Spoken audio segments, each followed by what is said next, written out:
ஓம் சாந்தி.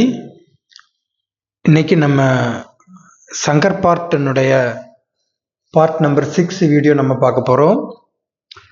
இன்னைக்கு நம்ம என்ன டாப்பிக்கில் என்ன தலைப்பில் பேச போகிறோம் அப்படின்னா மத ஸ்தாபனையாளர்கள் அப்படின்னு சொல்லிட்டு. இது நம்ம அத்தியாத்மிக் ஈஸ்வரிய விஸ்வவித்யாலயத்தில் பரமாத்மா பரம்பொருள் அவரே நேரடியாக சொன்ன நாலேஜ். இது பிரம்மகுமாரிகள் இயக்கத்தில் இருக்கிற யாருக்கும் தெரியாது. அது இந்த வீடியோவில் நம்ம சொல்ல போகிறோம். பொதுவாகவே பரமாத்மா பிரம்மகுமாரிகள் இயக்கத்தில் நிறைய விஷயங்களை சொல்லியிருப்பார். ஆனால் அது ஒரு மூடு பனி போல இறைவன் சொல்லியிருப்பார்.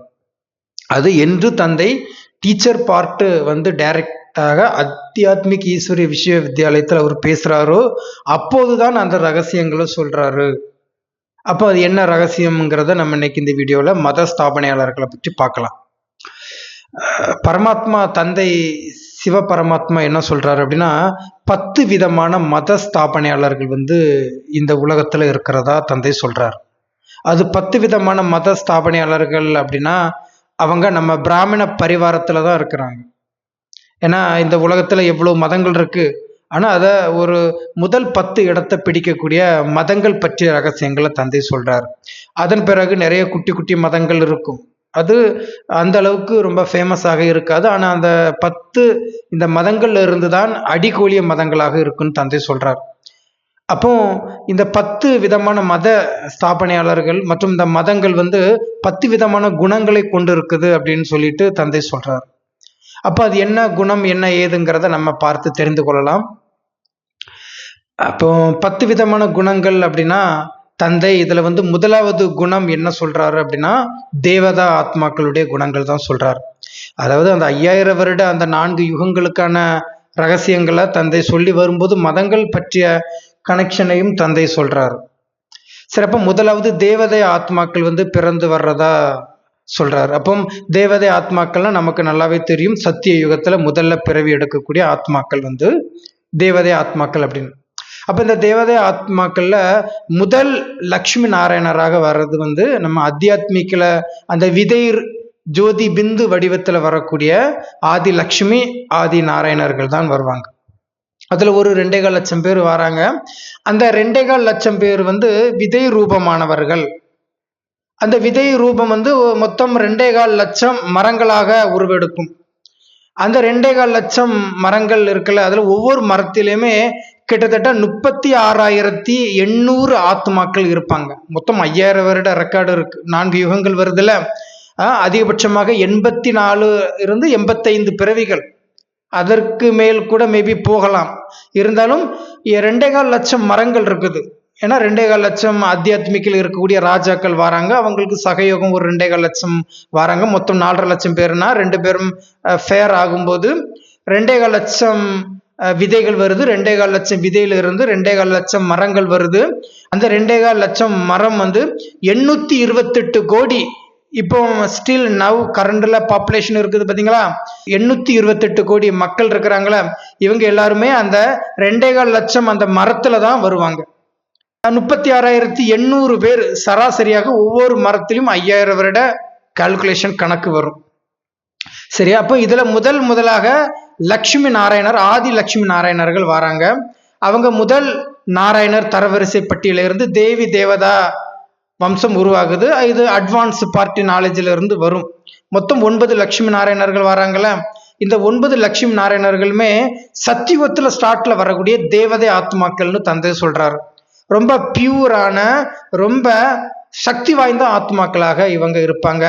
அன்பு, அமைதி, தூய்மை, சுகம், சக்தி, சாந்தி, ஞானம், மனமகிழ்ச்சி, பேரானந்தம் என அனைத்து சக்திகளையும் உள்ளடக்கியவர்கள் இந்த தேவதை ஆத்மாக்கள்.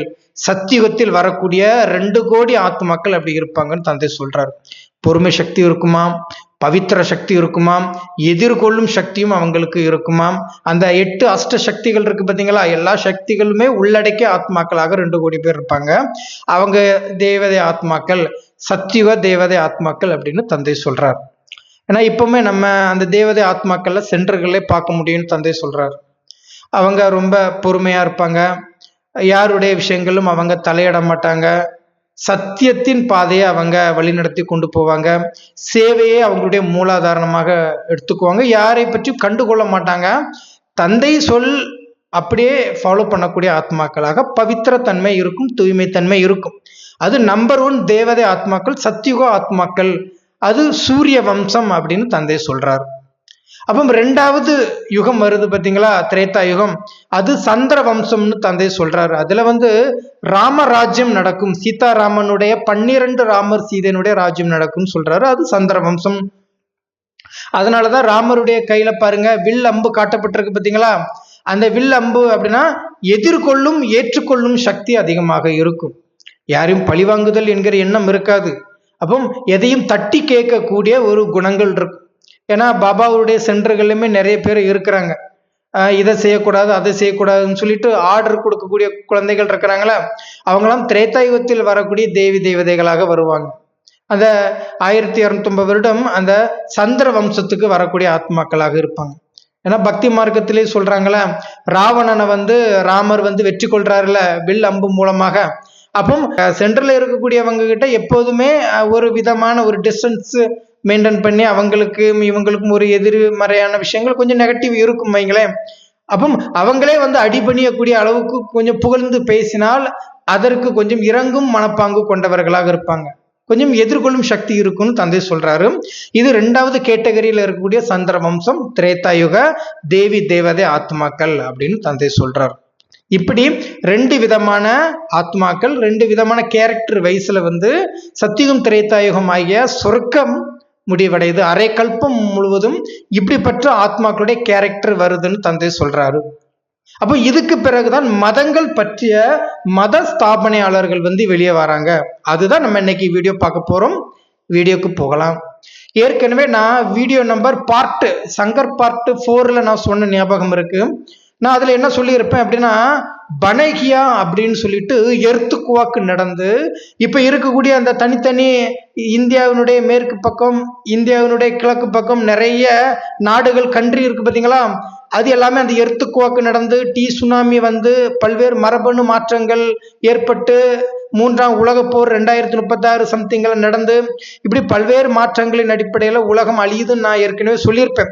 அப்படி உலகம் அழியும் போது அந்த எர்த்துக்குவாக்கு மூலமாக ஒட்டுமொத்த நிலப்பரப்புகளும் ஒரே பனகியாவாக, குன்வாலா லேண்டு, லெமோரியா, இப்படி நிறைய அந்த அண்டார்டிகா அப்படி சொல்லிட்டு நிறைய பகுதிகள் உள்ளடக்கி ஒரே பாரத் என்கிற பெயர்ல ஒரு குடை ஆட்சி இருக்கும்னு நம்ம சொல்லியிருப்போம். சங்கர் பார்ட் 4ல நீங்க அதை பார்த்து தெரிந்து கொள்ளுங்க, பார்க்காதவங்க. அப்போ அதுல எல்லா நிலப்பரப்புகளும் ஒன்றாக சேரும்னு சொல்லியிருப்பேன். அதே இடத்துல அந்த 2500 வருடம் சொர்க்கம் முடிவடைந்து திரேதாயுகத்தினுடைய கடைசியில என்ன ஆகும் அப்படின்னா, அந்த ஒட்டுமொத்த அந்த ராஜ்யம் அப்படியே பிளவுபடுது. ஏற்கனவே என்ன காரணத்திற்காக நிலப்பரப்புகள் சேர்ந்ததோ அதே காரணத்திற்கு எதிராக நெகட்டிவ் வரும்போது நரகத்தின் வாயில் ஓப்பன் ஆகும்போது அந்த நிலப்பரப்புகளும் ஏற்கனவே இருந்தது போல ஓப்பன் ஆகுது. அப்போ ஒரு பூகம்பம் நடக்குது, அப்பமும் ஒரு உலக அழிவு நடக்குதுன்னு பரமாத்மா சொல்றாரு. அது திரேதா யுகத்தினுடைய கடைசியில அந்த 21 பிறவிகளுக்கான சொர்க்கம் முடிவடையும் போது அந்த டைம்ல இருந்து விகாரங்கத்தினுடைய ஆட்டம் தொடருதுன்னு தந்தை சொல்றாரு. அப்படி தொடரும் போதுதான் மதங்கள் ஸ்தாபனை ஆகுது. அப்ப அந்த மதங்கள் எப்படி ஸ்தாபனை ஆகுதுங்கிறத தந்தை அழகா சொல்றாரு. பாரதத்திற்கு மேற்கு, பாரதத்திற்கு கிழக்குன்னு சொல்லிவிட்டு 4 புறங்களிலும் பல்வேறு விதமான மதங்கள் உருவாகுது. அப்ப அந்த மதங்கள் எப்படி உருவாகுதுங்கிற அந்த ரகசியத்தை 1969க்கு முன்னாடி இருக்கக்கூடிய முரளிகள்ல தந்தை சொல்லியிருப்பாரு, பட்டும் படாம சொல்லியிருப்பாரு. அப்போ 1969க்கு முன்னாடி உள்ள அந்த முரளிகள்ல தந்தை என்ன சொல்லியிருப்பாரு அப்படின்னா, தந்தை தாய் என்கிற ரோல் பண்ணியிருப்பாரு. பிதாவாகவும் தாயாகவும் அவர் இருந்து ரோல் பண்ணியிருப்பாரு. ஆனா அந்த முழு ரகசியத்தையும் அந்த வாணிக்கு உண்டான அந்த முரளிகளுக்கான ரகசியங்களை ஆத்தியாத்மிக ஈஸ்வரிய விஸ்வ வித்யாலயத்துல தான் அவரு ஒட்டுமொத்த ரகசியங்களும் போட்டு உடைக்கிறாரு. அப்போ 1976க்கு பிறகுதான் தந்தை அந்த அத்தியாத்மிக அந்த அட்வான்ஸ் பார்ட்டிக்கு வரக்கூடிய ஆத்மாக்கள்கிட்ட தான் ஓப்பன் வைஸாவே தந்தை சொல்றாரு. அப்போ சர்வமும் சங்கம யுகம், அனைத்து ஆத்மாக்களுடைய அந்த மத ஸ்தாபனையாளர்களும் நம்ம ஒரே பிராமண பரிவாரத்துல தான் இருக்கிறாங்கன்னு தந்தை சொல்றார். சரி, அப்போ தந்தை சொல்றதுன்னு அடிப்படையில ஒரு 10 மதங்கள், ஒண்ணு தேவதா மதங்கள் நம்ம பார்த்துட்டோம். சத்தியுகம் திரேதாயுகம்னு சொல்லிட்டு அந்த 2 சொர்க்கத்துக்கு உண்டான அந்த கான்செப்ட்ல தேவதையினுடைய ராஜ்யம் நடக்குது. அது தேவதா தர்மம்னு தந்தை சொல்லிட்டாரு. அது 10ல் 1. சரி, அப்ப மீதி உள்ள 9 தர்மங்களையும் தந்தை சொல்றாரு. அப்ப இதே தேவதை ஆத்மாக்கள் என்னென்ன ரோல் பண்ணாங்களோ அதே ஆத்மாக்கள் தான் மத ஸ்தாபனையாளர்களாக வர்றதா தந்தை சொல்றாரு. இது ஆரம்பத்துல தந்தை பிரம்மகுமாரிகள் ஈஸ்வரிய விஸ்வ வித்யாலயத்துல தந்தை சொன்னது கிடையாது. அத்தியாத்மிக்கு வரும்போது அந்த ரகசியங்களை தந்தை சொல்றாரு. என்ன விஷயம் அப்படிங்கிறத நம்ம இன்னைக்கு பார்த்து தெரிந்து கொள்ளலாம். நம்ம எல்லாருக்கும் நல்லாவே தெரியும், 2500 வருடங்களுக்கு முன்னால மதங்கள் தோன்றியதாக பிரம்மகுமாரிகள் இயக்கத்துல தந்தை சொல்லியிருப்பாரு. முதலாக மதங்களை யார் உருவாக்குறா அப்படின்னா நம்ம பிரம்ம பாபா யாரா பிறப்பார் அப்படின்னா விக்ரமாதித்தன் மகாராஜாவாக அவர் சோமநாதர் கோயில முதல் இந்துக்களுக்கான பக்தி செய்யறதா சொல்லியிருப்பாங்க. அப்போ அவரு மேல வேற ஏதோ ஒரு ஆத்மா பிரவேசமானது போல தந்தை பெருசா சொல்லியிருக்க மாட்டார். நீங்க எந்த ஒரு மதங்கள் உருவாக்கக்கூடிய ஒரு சூழ்நிலைகள் உருவானா கூட அந்த மதங்களுக்கு இன்னொரு தூய்மையான பரிசுத்த ஆத்மாக்கள் உள்ள பிரவேசமாகும் போதுதான் அந்த மதங்களுக்கான பார்ட்டு நடக்கிறதா தந்தை சொல்றாரு. அப்போ இந்து மதம் தோன்றதுக்கு, ஏன்னா தேவதை பார்ட்டு முடிஞ்சிடுச்சு, ஆதி சனாதன தேவி தேவதா பாட்டு முடியும் போது அதற்கு பிறகு இந்துஸ்தான் இந்தியா பாரத்துக்கான அந்த விகார உலகத்திற்கான ஸ்தாபனையும் பிரம்ம பாபா செய்யறாரு.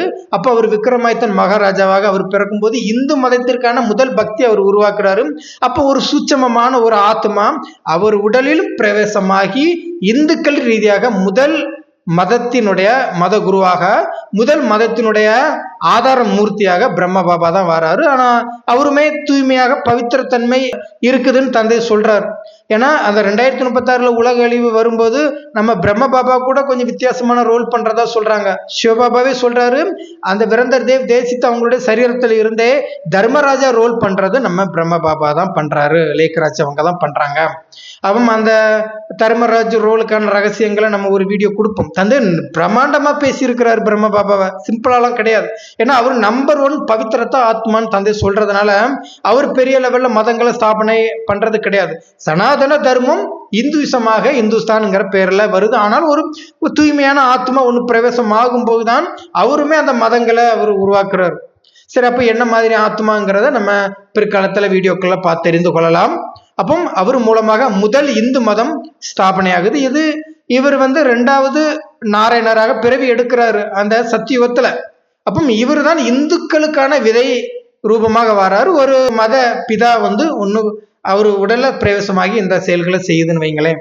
அப்போ இது பாரதத்தில் நடக்கிற மத ஸ்பிரிட். அப்ப 2வது என்ன நடக்குதுன்னா, நம்ம ஏற்கனவே நம்ம பிரம்ம பாபாவுக்கு மூலமாக அவருடைய சத்தியுகத்துல அவருக்கு பிறக்கக்கூடியவங்க நம்ம பிரகாஷ்மணி தாதி. நம்ம பிரகாஷ்மணி தாதி தான் என்ன ஆகுறாங்க அப்படின்னா இஸ்லாமிய மதத்தினுடைய ஆதார மூர்த்தியாக ஆகுறாங்க அப்படின்னு தந்தை சொல்றாரு. இது பிரம்மகுமாரிகள் இயக்கத்துல தந்தை இதுக்கு முன்னாடி சொன்னது கிடையாது. அந்த டீச்சர் பார்ட் அத்தியாத்மிக்கல நடக்கும்போது அந்த ரகசியங்களை சொல்றாரு. எந்த அளவிற்கு உலகத்தை தன் கட்டுப்பாட்டுல கொண்டு வரக்கூடிய அளவிற்கு சர்வ சக்தியாக இருக்கிறார்களோ அவர்கள் தான் அந்த 2500 வருடம் சொர்க்கம் முடிந்து துவாபரயுகம் நரகத்துல ஸ்டார்ட் ஆகும்போது முதல் மதத்தினுடைய ஆதார மூர்த்தியாக ஆகிறதா தந்தை சொல்றாரு. அப்போ பிரகாஷ்மணி தாதி அவங்க ஆதார மூர்த்தியாக இருப்பாங்க. அவங்க ஆப்ரஹாம் இப்ராஹிம்ங்கிற ஒரு பேர்ல பிறப்பாங்க. ஏன்னா நான் ஏற்கனவே சொன்னது போல அந்த பாரதம் இருக்கு பார்த்தீங்களா, அதனுடைய எர்த்துக்குவாக்கு நடந்து வெவ்வேறு தேசங்களாக நான் காட்டுறேன் பார்த்தீங்களா, இப்படி வெவ்வேறு நிலப்பரப்புகளாக பிரிஞ்சிரும். அந்த டைம்ல தான் அங்க இருக்கக்கூடிய சக்தி வாய்ந்த ஆத்மாக்கள் எப்படி அந்த 1லிருந்து 9வது லட்சுமி நாராயணர் ஆத்மாக்கள் வராங்கள, அதனுடைய சக்தி வாய்ந்த ஒவ்வொரு ஆத்மாக்கள் ராஜா பார்ட்டு பண்றாங்க. அந்த ராஜா பார்ட்டு பண்றவங்க தான் மதத்தை உருவாக்கக்கூடிய மத ஸ்தாபனையாளர்களாக ஆகிறதா தந்தை சொல்றாரு.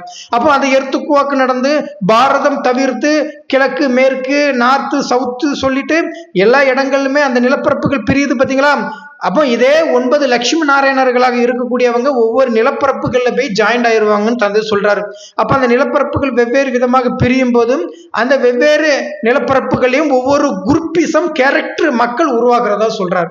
ஏன்னா நம்ம ஏற்கனவே சொன்னது போல சத்தியுகத்துல 2 கோடி ஆத்மாக்கள், திரேதாயுகம் முடியும் போது 10 கோடி ஆத்மாக்கள் இருப்பாங்க. இந்த 10 கோடி ஆத்மாக்கள் இருந்து மத ஸ்தாபனையாளர்கள் அங்கங்க கொஞ்சம் கொஞ்சம் மக்களாக வெவ்வேறு நிலப்பரப்புகள்ல மாட்டிக்குவாங்க. அப்படி மாட்டிக்கும் போது அங்க இருக்கக்கூடிய சக்தி வாய்ந்த ஆதார மூர்த்திகளாக நம்ம பிரம்மகுமாரிகள் இயக்கத்துல இப்ப இருக்கக்கூடிய தலைமை ஏற்று நடத்தக்கூடிய தாதிகள் தான் வராங்க. அதுல மூன்றாவது லட்சுமி நாராயணராக வந்த பிரகாஷ்மணி தாதி தான் இஸ்லாம் மதத்தினுடைய மத ஸ்தாபனையாளர் அப்படின்னு சொல்றேன். அப்போ பிரகாஷ்மணி தாதி இப்ராஹிமாக பிறக்கும் போது அந்த மதத்தினுடைய மத பிதா ஒரு ஆத்மா வந்து அவங்க உடம்புல பிரவேசமாகும். அப்ப பிரவேசமாகும் போது அவங்க ரீதியா தான் உடல் கொடுத்து மதங்களை ஸ்ப்ரெட் பண்றாங்க. சரி, அப்போ ஏற்கனவே நான் சொன்னது போல அவங்க தேவதா பாட்டு பண்றாங்க பிரகாஷ்மணி தாதி. அவங்க அதுக்கு பிறகு மதங்கள் உருவாக்கும் போது இஸ்லாமிய மதத்துல அவங்க அப்படியே கன்வெர்ட் ஆயிருவாங்க. அதுக்கு பிறகு கடைசியில 1936-37 சம்திங்ல பிரம்ம பாபா மூலமாக மற்றும் அவங்க சேவாகரா மூலமாக மறுபடியும் தந்தை பரமாத்மா வந்து ஞானம் கொடுக்கும்போது அதுக்கு பிறகு அவங்க தேவதா பார்ட் எடுத்துருவாங்க. அப்படி இந்த டைம்ல அவங்க மூலமாக வெவ்வேறு மதங்கள் உருவாக்கப்படணுங்கிறது நாடகத்தின் நிமித்தம்ங்கிறதுனால பிரகாஷ்மணி தாதி இந்த செயல்களை செய்யறாங்க. ஓகேவா? அப்போ அவங்க 2500 வருடம் அந்த சொர்க்கம் முடிஞ்சு துவாபர யுகத்துல ஃபர்ஸ்ட் ஸ்டார்டிங்ல ஆபிரகாமாக பிறக்கும் போது அவங்க உடல்ல ஒரு ஆத்ம பிரவேசமாகி இஸ்லாமிய மதம் பரப்பப்படுது பாத்தீங்களா? அப்போ அந்த இஸ்லாமிய மதத்தினுடைய கேரக்டர் எத்தகைய கேரக்டர்னு தந்தை சொல்றாரு. நம்ம ஏற்கனவே நான் முன்னாடி உள்ள வீடியோக்குள்ள சொல்லியிருப்பேன். பிரகாஷ்மணி தாதி எல்லாருக்குமே திருஷ்டி கொடுக்கிற பழக்கத்தை வந்து கொடுத்ததா சொல்லியிருக்கிறேன் நான். பரமாத்மா சிவபாபா தன்னுடைய குழந்தைகளுக்கு ஆசையாக கொடுக்கக்கூடிய திருஷ்டிய இவங்க பிரகாஷ்மணி தாதி என்ன பண்ணிட்டாங்க, 1969க்கு பிறகு பிரம்ம பாபா சரீரம் விட்ட பிறகு இவங்க கண்ட்ரோல்ல தலைமை பொறுப்பு வந்துச்சு பாத்தீங்களா? அப்போ தந்தை கொடுக்கிற திருஷ்டியை இவங்க எல்லாருக்கும் கொடுத்து அந்த சைட் அடிக்கிற ஆபாச அந்த திருஷ்டி அந்த நிலைய அவங்க துவாபர யுகத்துல ஜாயின் பண்ணி விட்டுருவாங்க. இப்பவும் பிரம்மகுமாரி இயக்கத்துல அவங்க சிவானி சிஸ்டர் உட்பட எல்லாருமே என்ன பண்றாங்க, திருஷ்டி தான் கொடுப்பாங்க. ஐ டு ஐ கான்டாக்ட் பண்ணுவாங்க. இது முதல்ல ஸ்டார்ட் பண்றதுனால அந்த விகார நடத்தைகள் வந்து இஸ்லாம் மதத்துல ஸ்டார்ட் பண்றது பிரகாஷ்மணி தாதி பண்றாங்க. அப்போ அவங்க மூலமாக தான் இப்படிப்பட்ட திருஷ்டி கெட்ட பார்வைகளை காம தூண்டுதலை அவங்க பிரகாஷ்மணி தாதி மூலமாக செய்யப்படுது. அப்போ இஸ்லாமிய அப்படின்னா காமின்னு அர்த்தம், அதாவது மோசமான அந்த மோக விகார குணங்கள் கொண்டவங்க அப்படின்னு தந்தை சொல்றாரு. இப்பவுமே இஸ்லாமிய மதத்துல பாருங்க 3 to 4 திருமணங்கள் வந்து செய்து கொள்ளலாம் அப்படிங்கிற ஒரு சாப்டரும் அவங்க வச்சிருக்கிறாங்க. அது காமத்தின் தூண்டுதலாக செய்யக்கூடிய விஷயங்கள். அதே நேரத்துல அவங்களுக்குள்ள பாத்தீங்கன்னா இரக்க குணங்கள் வந்து ரொம்ப குறைவாக இருக்கும். எதையும் அவங்க எதிர்த்து பேசக்கூடிய குணங்களாகவும் இஸ்லாமியர்கள் இருக்கிறாங்க. குழந்தைகளை வந்து கொன்று அதை பங்கிட்டு சாப்பிடும் பழக்கங்களும் இஸ்லாமியர்களுக்கிடையே இருக்குதுன்னு தந்தை சொல்றாரு. அதே போல தன்னுடைய சித்தப்பா பெரியப்பா மக்களை வந்து திருமணம் செய்யும் பழக்கமும் இருக்கு. சித்தப்பா பெரியப்பா குழந்தைங்க வந்து நமக்கு சகோதரன் சகோதரி உறவு முறைகள் தான் வரும். அப்போ இதே போல சகோதரன் சகோதரிகளுக்கு உள்ளேயே இப்படிப்பட்ட ஒரு காம விகார தூண்டுதல்களும், இதுக்கு என்ன ரீசன் அப்படின்னா அந்த காம உணர்வுகளால அவங்க செய்யக்கூடிய விஷயங்கள் தான். இப்படி பல்வேறு விதமான சாப்டர்ல நம்ம பாரதத்துக்கு மேற்கு பக்கமாக 2450 வருடங்களுக்கு முன்னால அந்த துவாபர யுகத்தினுடைய ஃபர்ஸ்ட் ஸ்டார்டிங்ல வந்து அவங்க பிரகாஷ்மணி தாதி மூலமாக இஸ்லாமிய மதம் வந்து உருவாக்கப்படுதுன்னு தந்தை சொல்றாரு. சரி, அப்போ இது இஸ்லாமிய மதத்திற்கான கோட்பாடு. மேற்கு பக்கத்துல இஸ்லாமிய மதம் தோன்றியது பாத்தீங்களா? அதே போல சத்தியுகத்துல 4வது நாராயணராக ஆன நம்ம மன்மோகினி தாதி இருக்கிறாங்களா, அவங்க மூலமாக நம்ம பாரதத்திற்கு கிழக்கு பக்கமாக புத்த மதம் உருவாக்கப்படுதுன்னு தந்தை சொல்றார். சரி, அப்போ மேற்கு பக்கம் வந்து விகாரிகள் இருக்கக்கூடிய இடம் மற்றும் விகாரிகளுக்கு தகுந்தாற்போல இறைவன் ஒரு மதத்தை பிரிச்சு கொடுத்திருக்கிறார்கள, அதே போல பாரதத்திற்கு கிழக்கு பக்கமாக சாந்தமாக இருக்கக்கூடிய ஒரு குரூப்பையும் தந்தை படைக்கிறாரு. அது மதத்தின் ரீதியாக நம்ம மன்மோகினி தாதி இருக்கிறாங்களே, அவங்க அஹிம்சா பரமோதரன் அப்படிங்கிற கொள்கையை ஃபாலோ பண்ணக்கூடிய அளவுக்கு ஒரு கோட்பாடுகளை வந்து இப்பவுமே புத்திஸ்ட் வந்து ஃபாலோ பண்றாங்க. அப்போ இன்றிலிருந்து 2250 வருடங்களுக்கு முன்னால சீனா, இந்தோனேசியா, பிலிப்பைன்ஸ், சிங்கப்பூர், மலேசியா, நேபாளம் மற்றும் பாரதம் உட்பட இந்தியாவிற்கு கிழக்கு பக்கம் அது மிகப்பெரிய லெவல்ல வந்து பரவி இருக்குது. இதற்கு என்ன ரீசன் அப்படின்னா மன்மோகினி தாதி வந்து தன் வாழ்க்கையில பிரம்மகுமாரிகள் ரீதியாக செய்த ஒரு சில தவறுகள் தான். ஏன்னா 1969 கான்செப்ட்ல நம்ம பிரம்ம பாபா தன்னுடைய ஸ்தூல சரீரத்தை விடுறதுக்கு முன்னால பிரம்ம பாபா மன்மோகினி தாதியை தான் அந்த உயர்ந்த பிரம்ம பாபாவிற்கு அடுத்த அந்த போஸ்டிங்ல அந்த பதவியில வைக்கிறதுக்கு கூப்பிடும் போது நம்ம பிரகாஷ்மணி தாதி மன்மோகினி தாதியை முந்திட்டு வந்து அந்த இருக்கையில வந்து அமருவாங்க. அப்போ தன்னுடைய முதல் நிலை அந்த பிரம்ம பாபா சொன்ன அந்த வாக்குறுதி, பிரம்ம பாபாவினுடைய கொள்கை, பிரம்ம பாபாவுக்குடைய ஆசையை பூர்த்தி செய்ய முடியாது, மற்றவருடைய ஆசைக்காக தன்னுடைய ஆசையை நிராகரித்து மன்மோகினி தாதி ஒரு அமைதி நிலைய, ஒரு அகிம்சை நிலையை அவங்க ஃபாலோ பண்ணி, அது மட்டும் கிடையாது, மன்மோகினி தாதி மூலமாக ரொம்ப அமைதி நிலையில நிறைய பேர் பிரம்மகுமாரிகள் ரீதியாக அனுபவம் செஞ்சிருக்கிறாங்க. இப்படி அகிம்சை நிலைய, ஒரு கோழைத்தனமான அகிம்சை முறையை வந்து மன்மோகினி தாதி தான் ஃபாலோ பண்ணியிருக்கிறாங்க பிரம்மகுமாரிகள் இயக்கத்துல. அவங்களுடைய ஃபாலோவர்ஸ் மூலமாக தான் புத்திசம் வந்து இந்தியாவுடைய கிழக்கு பக்கம் வந்து 2250 வருடங்களுக்கு முன்னால உருவாக்கப்படுது. அப்போ அந்த டைம்ல என்ன ஆகுது அப்படின்னா, மன்மோகினி தாதி கௌதம சித்தார்த்தர் என்கிற ஒரு பெயர்ல வந்து பௌத்த மதத்தினுடைய ஆதாரமூர்த்தி ஆவாங்க. அப்போ அவங்க சரீரத்துல புத்தான்னு சொல்லக்கூடிய என்ன ஒரு தர்ம பிதா ஆத்மா வந்து சரீரத்துல இறங்கி அவர் மூலமாக தான் அந்த பௌத்த மதத்தை வந்து பரப்புது. அப்ப தந்தை என்ன சொல்றாரு அப்படின்னா, அகிம்சை மற்றும் ஒரு கோழைத்தனமான ஒரு கொள்கையை பின்பற்றுறது நல்லதுதான். ஆனா அதே நேரத்துல அவங்க மன்மோகினி தாதி மூலமாக அந்த புத்திசம் என்ன செய்யுது அப்படின்னா, தன்னை நம்பி வந்த தன்னுடைய குடும்பம், தன்னுடைய கணவன் மனைவி போன்ற உறவு முறைகளை என்ன பண்ணுது அப்படின்னா, மற்ற வேற்று நாட்டுக்காரங்க வந்து படையெடுக்கும் போதும் கூட அந்த கோழைத்தனமான அந்த நிலையை ஃபாலோ பண்றதா தந்தை சொல்றார். ஏன்னா முஸ்லீம் மற்றும் கிறிஸ்தவங்கள் ரீதியாக அந்த துவாபர யுகங்கள்ல படையெடுக்கும் போது பௌத்தர்கள் என்ன பண்ணுவாங்கன்னா, தன்னுடைய கையை வந்து உயர்த்திடுவாங்களாம், நாங்க கோழைங்க, நாங்க உங்களுடைய அடிமைகள் அப்படின்னு சொல்லிட்டு மற்ற வேற்று நாட்டு மன்னனுடைய நாட்டுக்கு போய் அடிமைகளாக வேலை செய்யக்கூடிய அளவிற்கு ஒரு வித்தியாசமான கொள்கைகளை, ஒரு மறைமுகமான ஒரு கோழைத்தனமான ஒரு செயல்களை வந்து புத்தர்கள் பௌத்தர்கள் செய்யறதா தந்தை சொல்றார். இப்படி பாரதத்திற்கு கிழக்கு பக்கமாக மன்மோகினி தாதி மூலமாக அகிம்சை முறையை, அகிம்சோ பரமோதரன்ங்கிற ஒரு கொள்கையை வந்து ஃபாலோ பண்றதா தந்தை சொல்றார்.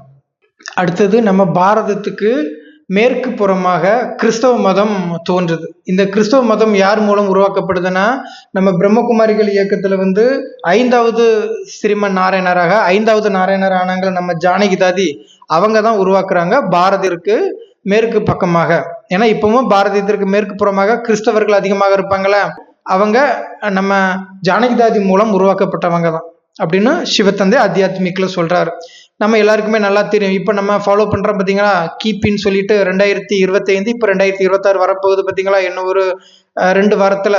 அப்போ இந்த கிபிங்கிறது வந்து இவங்க மூலம் உருவாக்கப்பட்டது தான். ரொம்ப பவரான, ரொம்ப ஸ்ட்ராங்கான நம்ம பிரம்மகுமாரிகள் இயக்கத்தில் ரொம்ப பவித்திர சக்தி கொண்ட, ஒட்டுமொத்த உலகத்திற்கும் 160 நாடுகள்லையும் ரொம்பவும் பிரபலமான ஒரு ஆத்மா யாருன்னா நம்ம ஜானகி தாதி தான்.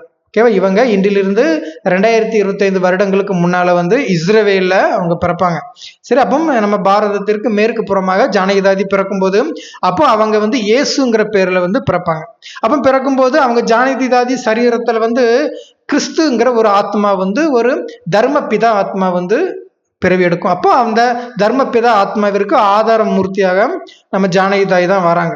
சரி, அப்போ ஜானகி தாதி தான் அப்படிங்கிறதுக்கு ஒரு மிகப்பெரிய ஒரு எக்ஸாம்பிள் அப்படின்னா, இப்பவும் கிறிஸ்தவங்களா இருக்கிறாங்க பார்த்தீங்களா, அவங்க வைக்கிற பேர் வந்து நம்ம ஜானகி தாதி அவங்களுடைய நேமை தான் மீன் பண்ணி வரும். எக்ஸாம்பிள், இவங்க பேர் ஜானகி, அதனாலதான் கிறிஸ்தவங்க பாருங்க, ஜான் கிறிஸ்டோபரு, ஜான் அகஸ்டின்னு, John Jebastin, John Jebaraj, John Antony, John Marcus, John Christopher, John Jayakumar, John Sivakumar, John பெட்மன்ஸ் அப்படின்னு சொல்லிட்டு ஜான்ங்கிற பேர்ல வரும் பார்த்தீங்களா, அது எல்லாருமே இவங்க அந்த கிறிஸ்தவ மதத்தினுடைய ஆதார மூர்த்தியாக இயேசுவாக பிறந்ததுனால தான் இவங்க பேரை வச்சுதான் வருவாங்க. ஏன்னா இவங்கள இருந்து தான், ஏன்னா உலகத்தினுடைய அதிக மக்கள் தொகை கொண்ட, அதிக பாப்புலேஷன் கொண்ட ஒரே ரிலிஜன் என்ன அப்படின்னா அது கிறிஸ்டியானிட்டி தான். இதுக்கு என்ன ரீசன்னா, நம்ம பிரம்மகுமாரிகள் இயக்கத்தை ரொம்ப வளர்ச்சி பாதைக்கு கொண்டு போனது வந்து நம்ம ஜானகி தாதி தான். அதனாலதான் நம்ம ஜானகி தாதி பாருங்க, அவங்க முட்டை வந்து லேசா மடக்கி தன்னுடைய கையை இப்படி வச்சிருப்பாங்க. நான் சைட்ல போட்டோ காட்டுறேன் பாருங்க. அதாவது ஒட்டுமொத்த பாப்புலேஷன், ஒட்டுமொத்த வேர்ல்டும் அவங்க கண்ட்ரோல், அவங்க பிடியில இருக்குது. அதனாலதான் கிறிஸ்தவங்களும் எனி டைம் இப்படிதான் பண்ணுவாங்க. அது ஜானகி தாதியினுடைய ஃபாலோவர்ஸ்ங்கிறதுனால. சரியா? அப்போ இவங்களுடைய கேரக்டரையும் தந்தை ஆத்தியாத்மிக்ல முழுக்க முழுக்க ரகசியங்களை போட்டு உடைக்கிறாரு. அப்ப இவங்களுமே காம உணர்வு இருக்கக்கூடிய நம்பர் 1 விகாரி ஆத்மா அப்படின்னு கிறிஸ்தவர்களை சொல்றாங்க. ஏன்னா நம்ம இந்துக்கள் தெரியும், அவங்க ஓரளவு படிப்பறிவு இல்லாவிட்டாலும் கூட, ஓரளவு நாகரிகம் இல்லா கூட 4-5 திருமணங்கள்லாம் செய்யறது கிடையாது. ஆனா கிறிஸ்தவர்கள் பாருங்க, ஒரு திருமணம் செய்வாங்க, 2 திருமணம் செய்வாங்க, டைவர்ஸ் பண்ணுவாங்க, அது 3வது திருமணம் பண்ணுவாங்க, டைவர்ஸ் பண்ணுவாங்க. இப்படி 4-5 திருமணங்கள் பண்ணி அவங்க டைவர்ஸ் பண்ணிக்கிட்டே இருப்பாங்க. ஏன் அப்படின்னா, தூய்மையாக ஒருவனுக்கு ஒருத்தியாக அந்த பவித்திர நிலையில கிறிஸ்தவர்களுக்கு வாழ தெரியாது. அப்ப இதுக்கு என்ன ரீசன்னா, அந்த திருஷ்டி கொடுக்கிற அந்த பழக்கம் பிரகாஷ்மணி தாதியிலிருந்து வந்தல, அது அதிக அளவுல பரப்பப்பட்டது நம்ம ஜானகி தாதி மூலமா தான் தந்தை சொல்றாரு. அப்ப இவங்களை தந்தை என்ன சொல்றாரு அப்படின்னா, இவங்க குளிர்ந்த கோபம் அப்படின்னு சொல்றாரு. குளிர்ந்த கோபம், உள்ளுக்குள்ள நிறைய கோபங்களை வச்சிருப்பாங்க கிறிஸ்தவர்கள். அதை வெளிப்படையாக காட்ட மாட்டாங்க, சிரிச்சுக்கிட்டே கழுத்த இருப்பாங்க. அதனாலதான் பாரதம் உட்பட ஒட்டுமொத்த உலக நாடுகளும் அதிக அணுகுண்டுகள், அதிக பாம்புகள்லாம் செஞ்சு வச்சிருக்கிறாங்களே, கிறிஸ்தவர்கள் தான் அதிகம் செஞ்சு வச்சிருப்பாங்க. யூரோப்பா இருக்கலாம், யுஎஸ்ஆ இருக்கலாம், எல்லாருமே கிறிஸ்தவர்கள் அதிகமாக இருக்கக்கூடிய மக்கள் பாப்புலேஷன்ங்கிறதுனால அங்குதான் உலக நாடகத்திற்கான அந்த விநாசங்களை செய்யறதுக்கு அவங்க தயாராகிறாங்க. ஏன்னா ஒட்டுமொத்த பவரும் தன்னுடைய கண்ட்ரோல்ல வரணும் அப்படின்னு தாதி ஜானகி அவங்க எடுத்துக்கட்டி லண்டன்ல இருந்து ஒட்டுமொத்த 160 நாடுகளுக்கு பரப்பியதுதான் இதுக்கு காரணம் அப்படின்னு சொல்றாங்க. பாபா தான் சொல்றாரு. அப்போ கிறிஸ்தவ மதத்தினுடைய ஆதார மூர்த்தியாக நம்ம ஜானகி அவங்க தான் வராங்க, இயேசுங்கிற பேர்ல. புரிஞ்சுதா? அவங்க சரீரத்துல கிறிஸ்து ஆத்மா பிரவேசமாகும். அப்போ இப்படி பிரவேசமாகிற ஆத்மாக்கள் யாருங்கிறத நான் பார்ட் 7 அடுத்த வீடியோவில் நான் கொடுப்பேன். இது பார்ட் 6ல. அதனால சரி, அப்ப இது பாரதத்திற்கு மேற்கு புறமாக. அப்போ பாரதத்துக்கு உள்ள என்ன நடக்குது அப்படின்னா, சந்நியாச தர்மம் ஒண்ணு தோன்றுது. அப்ப இந்த சந்நியாச தர்மம் நம்ம பிரம்மகுமாரிகள் இயக்கத்துல 6வது ஸ்ரீமன் நாராயணராக நம்ம ரமேஷ் பாய் வருவாங்களா ராஜாவாக, அவங்க தான் சந்நியாச தர்மத்தினுடைய ஒரு ஆதார மூர்த்தியாக வருவாங்க. அப்ப அவங்க அந்த ஆதார மூர்த்தியாக வரும்போது பகவத் பாதா ஆச்சாரி அப்படிங்கிற ஒரு நேம்ல தான் அவரு ஆதார மூர்த்தியாக சந்நியாச தர்மத்துல அவரு பிறப்பாரு. அப்ப பிறக்கும்போது இன்றிலிருந்து 1250 வருடங்களுக்கு முன்னாடிதான் சந்நியாச தர்மம் உருவாக்கப்படுது. அப்போ அவர் உடம்புல ஆதி சங்கரர் அப்படிங்கிற ஒரு ஆத்மா பிரவேசமாகும். அந்த ஆதி சங்கரருங்கிறதா தர்மத்தினுடைய பிதா ரமேஷ் பாய். அப்போ துவாபர யுகத்துல வரும்போது உடல் கொடுக்குறாங்க. அப்போ உடல் கொடுக்கும் போதுதான் ஆதி சங்கராச்சாரியார்ங்கிற நேம்ல சந்நியாச மார்க்கம் உருவாக்கப்படுது. இது ஏன் சந்நியாச மார்க்கம் அப்படி உருவாக்கப்படுதுன்னா, இதுக்கு ஒரு ரீசன் இருக்கு. நம்ம பிரம்மகுமாரிகள் இயக்கத்துல பாருங்க, 1969க்கு முன்னால நம்ம ரமேஷ் பாய் இருக்கிறாங்களா, ரமேஷா, அவங்களுக்கு லௌகிக் திருமணத்தை பரிசுத்த தூய்மை திருமணம்னு சொல்லிட்டு பிரம்ம பாபா பண்ணி வச்சிருப்பாரு. இது தெரிஞ்சு பிரம்ம பாபா செய்தாரா தெரியாம செய்தாரான்னு தெரியல. ஆனா பிரம்ம பாபாவுடைய பேச்சினுடைய நிமித்தமாக அனைத்து தூய்மை தன்மையும் அனுகூலம் செய்தவர் தான் நம்ம ரமேஷ் பாய். நம்பர் 1 தூய்மை ஆத்மாவாக இருந்து தனக்குன்னு சொல்லி ஒரு மனைவியை பிரம்ம பாபா ஏற்படுத்தி கொடுத்திருந்தாரு. குடும்பத்தில இருந்து இல்லறத்தில இருந்து துறவரத்தை ஃபாலோ பண்ணியதுதான் காரணம். இது யாரும் செய்யவே கூடாது, ஆனா பிரம்ம பாபா செஞ்சுட்டாரு. அப்படி ஒரு பெண்ணை திருமணம் செய்து ஆன்மீகத்திலே இருந்து பிரம்மச்சரியத்தை அவரு அனுபவம் செய்ததுனாலதான் பாரதத்துக்குள்ளேயே சந்நியாசி தர்மம்ங்கிற ஒரு தர்மத்தை நம்ம ரமேஷ் பாய் உருவாக்க காரணம். சரியா? அப்போ இது தப்பான்னு கேட்டீங்கன்னா, நாடகத்தின் அடிப்படையில தேவதா பார்ட் பண்ணும்போது சத்தியுகம் திரேதாயுகம் சரி. ஆனா அதுவே துவாபர யுகம் கலியுகத்துல வரும்போது என்ன ஆகுது அப்படின்னா, இது ரொம்ப ரொம்ப தவறு. ஏன்னா குடும்பத்துல இருக்கிறாங்க சன்னியாசிகள் என்ன பண்றாங்க, அவங்க தூய்மையின் அடிப்படையில தான் அந்த துவாபர யுகம் கலியுகம் நகருது. பாபா சொல்லி இருக்கிறாரு. இருந்தாலும் கூட தன்னுடைய குடும்பம், தன்னுடைய மனைவி, குழந்தைகளை விட்டுட்டு அவங்க காட்டுக்கு போறாங்க. காசி ராமேஸ்வரன் சொல்லிட்டு சந்நியாசம் சொல்லிட்டு சிவனுடைய அந்த பக்தி நிலையை சார்ந்து போறாங்க. இதனால ஒரு குடும்பம் துன்பப்படுது, குடும்பம் வறுமை கோட்டுக்கு கீழே போகுது. அப்போ இப்படி இருப்பது கூட தவறு அப்படின்னு சொல்றாரு. ஏன்னா இப்போ நம்ம தேவதை ஆத்மாக்களாக இருக்கிறோம், நம்ம சத்தியுகம் திரேதாயுகம் வரப்போறோம் அப்படின்னா நம்ம குடும்ப இல்லறத்துல இருந்துதான் துறவரத்தை ஃபாலோ பண்றோம், பிரம்மச்சரியம் செலிபஸி ஃபாலோ பண்றோம்ல. பிரம்மகுமாரி அத்தியாத்மிக் நம்பர் 1ல வராங்களா. அப்ப இதுக்கு காரணம் நம்ம குடும்ப இல்லறத்துல இருந்துதான் செய்யணும். இத துவாபரிக கலியுகத்துல ரமேஷ் பாய் மூலமாக என்ன ஆயிடுச்சு அப்படின்னா, குடும்பத்தை விட்டுட்டு காட்டுக்கு போகக்கூடிய பழக்கம் உருவாயிடுச்சு. இதுவும் தவறு அப்படின்னு சன்னியாசிகளை தந்தை வெளுத்து வாங்குறாரு. அதே நேரத்துல இதே சன்னியாசிகள் பெண்களை நரகத்தின் வாசல் அப்படின்னு சொல்றாங்கன்னு தந்தை சொல்றாரு. பெண்களை ரொம்ப இழிவுபடுத்தி பேசுறாங்க. அப்படின்னு தந்தை சொல்றாரு. அப்போ பெண்களால் இந்த உலகம் அழியுது, அப்போ பெண்களை அருகிலே விடக்கூடாது அப்படின்னு சன்னியாசிகள் சொல்றாங்க. ஆனா தந்தை என்ன சொல்றாருன்னா, பிரம்மகுமாரிகள் இயக்கத்துல பெண்களை தான் முன்னிலைப்படுத்துறாங்க. பெண்களுடைய தலையில தான் அந்த ஞான யக்கியத்தினுடைய அந்த நிலையை தந்தை வைத்து பெண்களை முன்னிலைப்படுத்தி செய்யக்கூடிய ஒரு ஆன்மீக இயக்கமாக நம்ம பிரம்மகுமாரிகள் இயக்கம் இருக்குதுன்னு தந்தை பெண்களை மிக உயர்வுபடுத்தி தான் சொல்றாங்க. ஆனா அதே பெண்களை ரொம்ப மட்டப்படுத்தி தாழ்மைப்படுத்தி பெண்களால தான் எல்லா அழிவுக்கும் காரணம்னு சொல்லிட்டு சன்னியாசிகள் அவங்க ஒரு குரூப்பா இருக்கிறாங்க, பெண்கள் பக்கத்துல வரவே விட மாட்டாங்க. ஆனா அப்படி கிடையாது. பெண்கள் ரீதியாக ஒரு சில குறைபாடுகள் மேபி ஆண்களின் மத்தியில இருந்திருக்கலாம். ஆனா தந்தை பெண்களை முன்னிலைப்படுத்தி உயர்வு நிலைப்படுத்தி தான் சொல்றதா தந்தை சொல்றாரு. அப்படி சொல்லிட்டு சந்நியாச தர்மம் சந்நியாச மார்க்கம் அப்படி இருக்குது. அவங்க நம்ம ரமேஷ் பாய் மூலமாக தான் சந்நியாச தர்மம் உருவாகுதுன்னு தந்தை சொல்றார். அடுத்தது என்ன ஆகுது அப்படின்னா, 7வது ஸ்ரீமன் நாராயணர் அப்படின்னு நம்ம குல்தார் தாதி தான் வந்ததா நான் சொல்லியிருப்பேன் சத்தியுகத்துல. அப்போ அதே குல்தார் தாதி அந்த 7வது ஸ்டெப்ல மிகவும் சக்தி வாய்ந்த ஒரு குரூப்பை அவங்களும் நம்ம பாரதத்தினுடைய மேற்கு பக்கம் உருவாக்குறாங்க. அவங்க மூலமா ஒரு சக்தி வாய்ந்த முஸ்லிம் மதம் உருவாக்கப்படுதுன்னு தந்தை சொல்றாங்க. முஸ்லிம் மதத்தினுடைய ஆதார மூர்த்தி நம்ம குல்தார் தாதி தான். இவங்க முஸ்லீமாக கன்வெர்ட் ஆகி 1936க்கு பிறகு நம்ம சேவாகரா மற்றும் பிரம்ம பாபா மூலமாக ஐக்கியம் ஓமண்டலி பிரம்மகுமாரிகள் இயக்கம் உருவாகுதுல, அது வரைக்கும் கடைசி வரையிலுமே அவங்க முஸ்லீமாக தான் இருப்பாங்க. அதன் பிறகுதான் அவங்க கன்வெர்ட் ஆகி தேவி தேவதா பாட்டு வருவாங்களாம். ஏன் அப்படின்னா அவங்க மூலமாக சிவத்தந்தை ஞானம் கொடுத்தாருன்னு சொல்லிட்டு பாப்தாதாங்கிற பேர்ல பிரம்ம பாபாவுடைய வருகைக்கு அவங்க தன்னுடைய ஸ்தூல சரீரத்தை கொடுத்தாங்களா, ஒரு வாகனமாக கொடுத்தாங்களா. அதனால முழுக்க முழுக்க அவங்களுடைய ஃபுல் கண்ட்ரோல் எல்லாமே அந்த முஸ்லீம் அந்த மதத்தை ஃபாலோ பண்ற ரீதியாக தான் இருக்குன்னு தந்தை சொல்லி இருக்கிறாரு.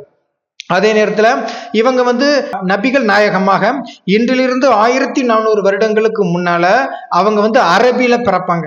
அப்படி பிறக்கும் போது அவங்க சரீரத்துல முகமதுங்கிற ஒரு தர்ம பிதா ஆத்மா பிரவேசமாகி அவங்க மூலமாக ஒரு மத குரூப்ப முஸ்லிம்களை அவங்க உருவாக்குறதா தந்தை சொல்றாரு. அப்போ இவங்க குல்தார் தாதி முழு கண்ட்ரோல்னா இப்பவுமே அந்த இஸ்லாத்தை விட முஸ்லிம்கள் ரொம்ப படு பயங்கரமாக இருப்பாங்க. எக்கனாமிக்ஸ்ல ரொம்ப பயங்கரமான ஒரு கொலாப்ஸ் பண்ணக்கூடிய ஒரு குரூப் அப்படின்னு தந்தை சொல்றாரு. இதுக்கு என்ன ரீசன் அப்படின்னா, நம்ம பிரம்மகுமாரிகள் இயக்கத்துல விங்ஸ் ஆப் பிரம்மகுமாரிகள் சொல்லிட்டு ஒரு குரூப் ஒன்று ஃபாலோ பண்றாங்கல்ல, அதுல எக்கனாமிக்ஸ் துறை, ஸ்போர்ட்ஸ் ஆக்டிவிட்டிஸ், எஜுகேஷன் அப்படி நிறைய கேட்டகரியில அந்த விங்ஸ் ஆப் பிரம்மகுமாரிஸ்ங்கிற அந்த கேட்டகரி வைஸ் இருக்கு. அதுல எக்கனாமிக்ஸ் தன்னுடைய கண்ட்ரோல்ல வச்சது நம்ம குல்தார் தாதி தான். இவங்க சரீரத்துல சிவபாபா வர்றாருன்னு சொல்லிட்டு இருந்ததுனால அவங்க கண்ட்ரோல்ல பண இடவாட விட்டுட்டாங்க. இப்படி பண இடவாடு அவங்க கண்ட்ரோல்ல போனதுனால பணம்னாலே பேயாக நெருக்கக்கூடியவர்கள் தான் முஸ்லிம்கள் அப்படின்னு தந்தை சொல்றாங்க. ஏன்னா இப்பவுமே நல்லா தெரியும், கஜினி முகமது என்ன பண்ணியிருப்பார்னா 16 முறை நம்ம விக்ரமாதித்தன் மகாராஜா நம்ம பாரதம் இந்துஸ்தான்ல இருக்கும்போது சோம்நாதர் கோயில் போரிட்டு 16 முறை போரிட்டு அங்க இருக்கக்கூடிய வைரம் வைடூரியங்களை முகமது மாமூது கஜினி கொள்ளையடிச்சுட்டு போனது நம்மளுக்கு தெரியும்ல. 1,00,000 ஒட்டகத்தை அந்த நிலப்பரப்புல விட்டு 1,00,000 ஒட்டக ரீதியாகவும் தங்க வைடூரியங்களை கொள்ளையடிச்சுட்டு போனதா இருக்குல்ல. இப்படி கொள்ளையடிக்கிறது, திருடுறது, பித்தலாட்டம் பண்றது, பொய் சொல்றது, அந்நிய தெய்வங்களை வதைத்து அந்நிய மனிதர்களை கொலை செய்யும் ஒரு பழக்கம் கொண்டவர்கள் முஸ்லிம்கள். அதனுடைய ஆதார மூர்த்தி யார் அப்படின்னா நம்ம குல்தார் தாதின்னு தந்தை சொல்றார். சரியா? அப்போ இவங்களுக்கு வேற எதுவும் நல்ல குணங்கள் இல்லையானா இருக்குது.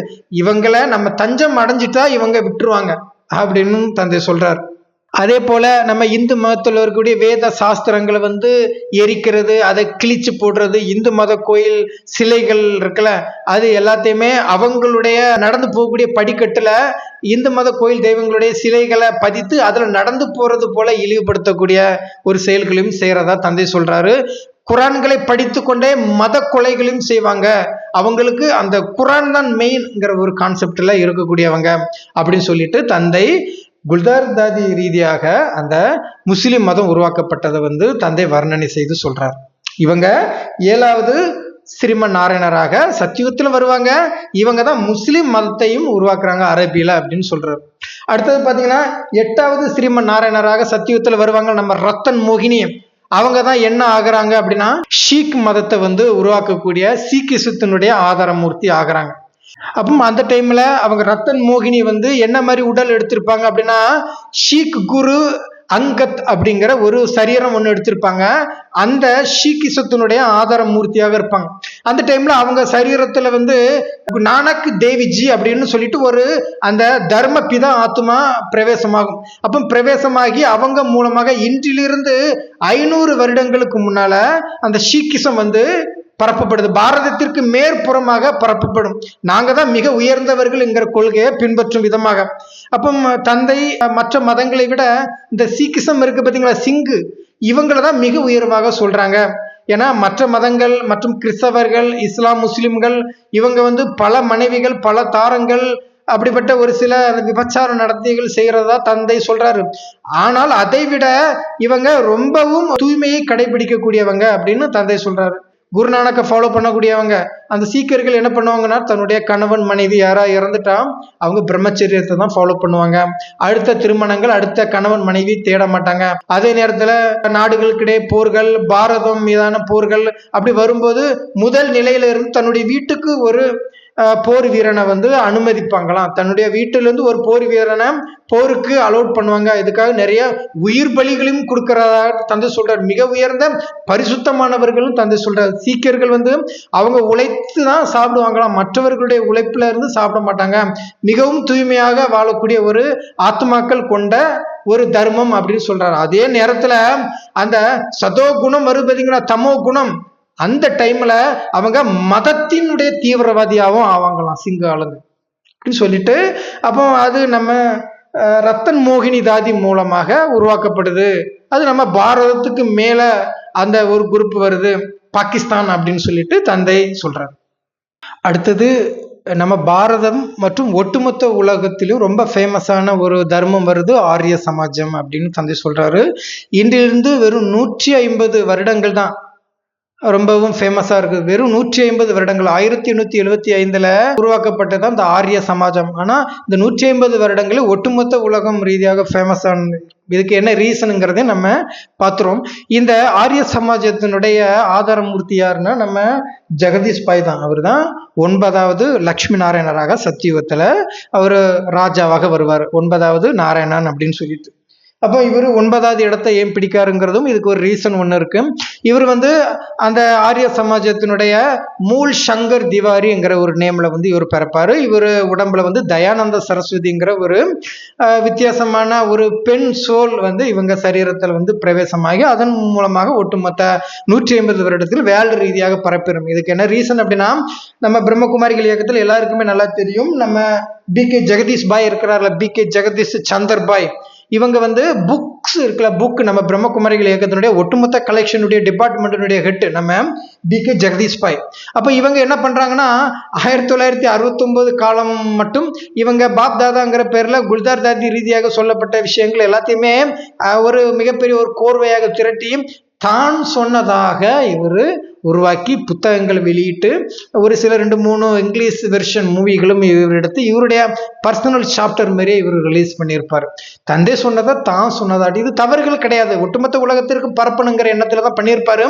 அப்போ அதிக மூர்க்க குணத்தில் பரப்பியவர்கள் அப்படிங்கிற ஒரு சாப்டரை தந்தை சொல்றாரு. அதிக காம குணம் கொண்டவர்கள் அப்படின்னு சொல்றாரு. ஒட்டுமொத்த உலகத்துக்கும் பரப்பணும், தான் தான் இந்த உலகத்தில் நம்பர் 1ங்கிற இடத்தை பிடிக்கணுங்கிற எண்ணத்துல அது ஜெகதீஷ் பாய் செய்து அதனுடைய இவருடைய ஃபாலோவர்ஸ் இந்த ஆரிய சமாஜம் ஆத்மாக்கள் உருவாகம் செய்யப்பட்டிருக்கிறாங்க. வேர்ல்டு வைடு ஃபேமஸ் இவங்க ஜெகதீஷ் பாய் மாரி. ஏன்னா இவர் ஷார்ட் பீரியடில் தான் அந்த நாலேஜ்லாம் இருப்பார். பெரிய லெவலில் இவர் ஃபார்ம்லாம் கிடையாது. 2002 தன்னுடைய ஸ்தூல சரீரத்தை விட்டுருப்பாரு நம்ம ஜெகதீஷ் பாய். பெரிய லெவலில் நாலேஜ் கோர்வைகள் கிடையாது. அதனால தான் மதத்தின் அடிப்படையில் இன்றிலிருந்து 150 வருடத்துக்கு முன்னாடி தான் ஆரிய சமாஜத்தை இவர் வந்து உருவாக்கியிருப்பார். அப்படி ரொம்ப குறைந்த காலங்களில் ரொம்ப ஃபேமஸானவராக இருப்பார். அதே நேரத்தில் இவருடைய கேரக்டர் தான் அப்படியே அந்த ஆரிய சமாஜத்தினுடைய ஆத்மாக்கள் ஃபாலோ பண்ணுவாங்க. ஒரு மதில் மேல் பூனை மாரிங்கிறாரு தந்தை.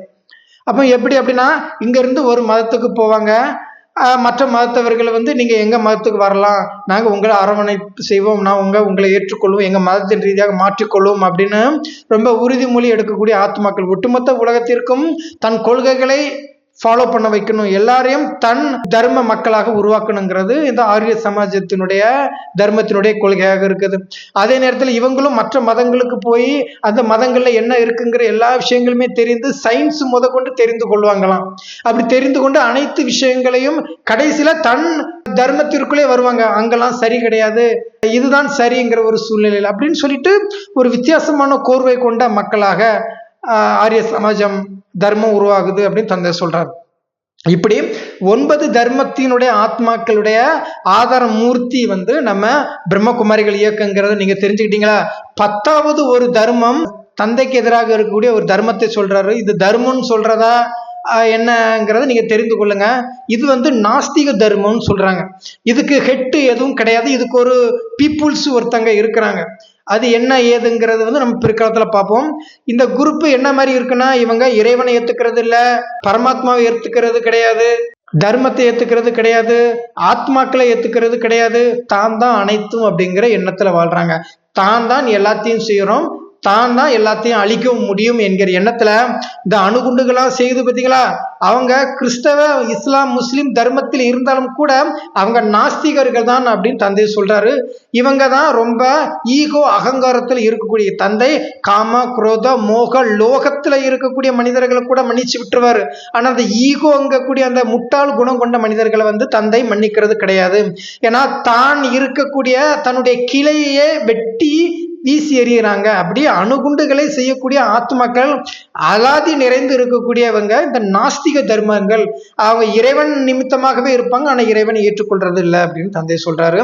அந்த 2036 அந்த உலகம் விநாசம் வரும்போது கூட, oh my God father I hit you அப்படின்னு சொல்லுவாங்களாம். கடவுளே நான் உன்னை கொன்னுருவேன்னு சொல்லுவாங்களாம்.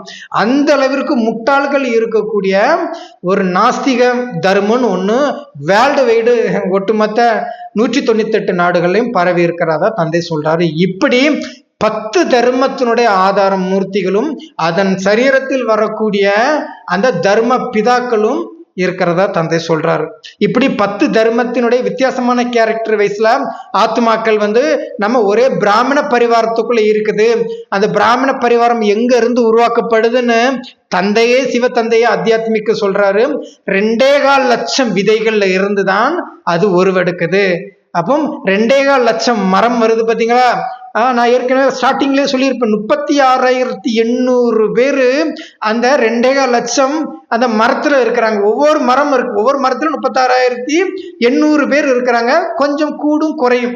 இதே கால்குலேஷன்ல தான் நம்ம மவுண்ட் அபுலா ராஜஸ்தான்ல பாப்தாதா மிலனுக்கு போகும் பார்த்தீங்களா?